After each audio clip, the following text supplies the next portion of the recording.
yesterday said, quote, "Thank you, George Floyd, for sacrificing your life for justice." She also said, quote, that his name will... What? What's up, y'all? This your boy GOTG in the building. Check this out. Miss Candace Owens, this is to you. What you talking about? You sound crazy. Look here. I watched your video, and the first thing out your mouth was, yeah, you need to conclude, you have some conclusion to the George Floyd issue. No, you don't. No, you don't. You can stay out of grown folks' business, and you can stop doing what America does and using a black man just to have something to talk about. So again, you're not relevant. So, but anyway, anybody who would put somebody else's business in their mouth and then speak it, we don't get down like that. We don't get down like that, Mom. Check this out. George Floyd is synonymous with justice, Nancy Pelosi said. That offended you somehow? Okay, question for you. Does it offend you that America is synonymous with civilized? Because you're talking so much about lies, lies, lies. Does that bother you? You are the propaganda machine. You mentioned propaganda machine. You're the propaganda machine. If I check history, I think historically, I would not even know who you were or who you are unless you were being backed by somebody like the Klan or some fake-ish people. We wouldn't even know who you are. That's just fact. That's just how it goes. I don't appreciate the just world hypothesis that you attempted to put on, that you attempted to place on to George Floyd. That was not cool. That you were slick with that. His circumstances, like a lot of black folks' circumstances, it's not their fault. The just world hypothesis, where you're trying to throw context in here, you're trying to project onto him, and your tone domination is offensive too. You mentioned media. So media, watch this, Candace. So media, you must be a lawyer, because when I peeped that just world hypothesis, I was like, oh, Candace must be a lawyer. But law, Christianity, and religion, I see that as the trifecta that allows you to talk the way you talk. Those are the three things that allow for racism and oppression to just always keep a heartbeat. Okay, so let's get to it. Slave bonds. Yeah, Candace. Slave bonds. That's what paid for America, right? You were talking about lie. Let's get to the truth. Let's get to the truth. Calm down. Slave bonds, right? So in education that you stick up, they told us that slavery ended in 1865. That would be correct, right, Candace? I can show you, Candace. I love to sit down and talk, podcast, whatever you want to do. But I can show you on paperwork, American paperwork, where slaves would be in 1856. Slave bond, they were worth 8%. I can show you a slave bond from 1885, where a black man was worth 8%. The highest that a slave bond ever paid, Miss Owens, was 13%. Gold ain't never paid 13%, Miss Owens. Black man's worth more than gold. Like, not Africa, but Kemet, K-E-M, the study of, let's get to it, right? So, if you're not comfortable with the lies that you mentioned, you mentioned all these lies, everybody lying, projecting, question, you think Jesus is white?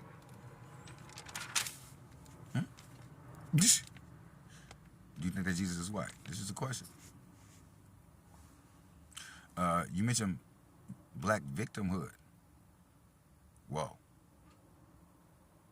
My granny got a saying I can't even say on here. You must have pulled that out your woo-woo where I can't see it. That's what she would say. Got some game for you. 1915, Birth of a Nation. I think the budget was like over 100 grand. It's 1915 now I'm talking about. Victimhood. You talking about people that just came out of slavery? You mean people that had property, which was land, then they had property, which was black men and women and children, and then they had insurance on those kids. So then when Abraham Lincoln diversified slavery, pay attention, Candace, diversified slavery, and then so those slave owners, they got paid for their property, but that property, America don't talk about the insurance that each one is. So then they got the insurance money for each one of those slaves. It's like compounded interest, ain't it? Okay, so and then you also mentioned in the video that you're all about black people and black lives. You're all about black lives. Quick question for you, Ma. You married to a white brother, right? It's all good. I ain't tripping. My question is, though, do you and him sit down and ever talk about slave rape or wet nurses, like how young black women, after giving birth, where a white woman would take them and use their breast milk for the white baby? Maybe they thought it was stronger or better or something. Do you and him ever like sit down and chit chat over slave rape? Cause you all for the black folks and stuff. I'm with you though, Ma. I'm with you though too. So I wish we can get together on this slave rape thing and go to some of the folks you know and talk about child support. You know what I'm saying? Because you're a woman. I know you feeling the GOTG on this one, man. You know what I'm saying? We probably don't get along on most things. But I saw you. You just said in the video you care about black lives. So I need for you to care about slave rape. Okay? And think about child support. Child support, right? Because equity court turned into family court. Right? Yeah, so let's not project. Let's not play games. Like I say, we can sit down, we can chit chat, we can Zoom, we can do whatever you want.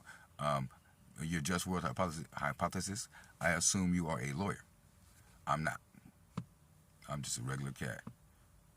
You'll lose though. My granny's common sense destroys any projection, any sinister ambition, any gaslighting, any one of those levels, because you're manipulating the public. That's not right. If you call yourself a public figure, you shouldn't be in the public gaslighting people or doing just world hypothesis. Each human being is a different human being. And if you're a lawyer, then you know that certain common sense things are left out of the conclusions that law make, like you being a person, you being a man, you being a woman, your circle, just whatever happens to me is just because. Well, how can that be? How can that be? Because I know of a case or several cases where rich people can kill somebody and go to court and use a defense called affluenza.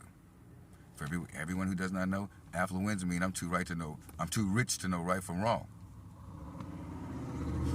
It's real though. This is how this stuff is written. If there's a defense for rich people only though, called affluenza. Too rich to know right from wrong. I'm not lying, y'all.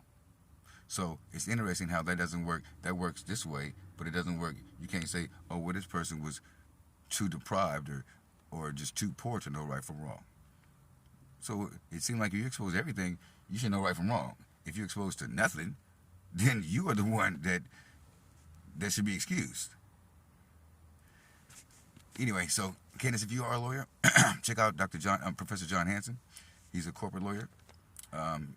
He did mention that law is made up on a false ideology, a false psychology. That's why regular common sense things that we deal with in everyday life are left out of law-making decisions. That's why we all sit at home in front of the anxiety machine. I call it the TV. And watch these little things and say, oh, well, common sense, they're going to do this, they're going to do that, da-da-da. Listen to me, people. Candace, tell them. Law is not based on what humans live and deal with every day. This your boy GOTG in the building. Holla.